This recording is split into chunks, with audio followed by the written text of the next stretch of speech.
తెలంగాణలో సార్వత్రిక ఎన్నికల పోలింగ్కు సర్వం సిద్ధమైంది.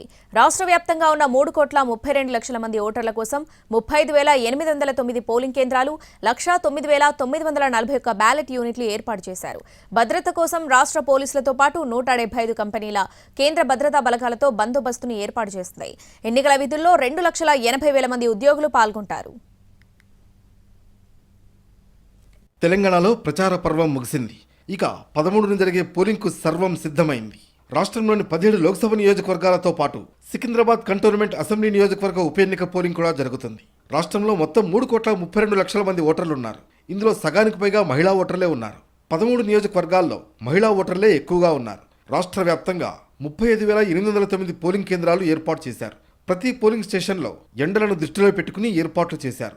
9,900 పోలింగ్ కేంద్రాలను సమస్యాత్మకమైనవిగా గుర్తించిన ఎన్నికల సంఘం ఆయా ఏరియాల్లో ప్రత్యేక బలగాలతో నిఘా పెట్టింది. ఉదయం 7 గంటల నుంచి సాయంత్రం 6 గంటల వరకు పోలింగ్ జరుగుతుంది. తెలంగాణలో ఈసీ గుర్తించిన నక్సల్స్ ప్రభావిత 13 అసెంబ్లీ నియోజకవర్గాల్లో మాత్రం సాయంత్రం 4 గంటల వరకే పోలింగ్ జరుగుతుంది.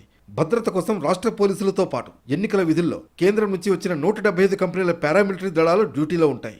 ఎన్నికల విధుల్లో 2,80,000 మంది ఉద్యోగులు విధులు నిర్వహిస్తారు. ఇప్పటికే రాష్ట్ర వ్యాప్తంగా హోమ్ ఓటింగ్ ముగిసింది.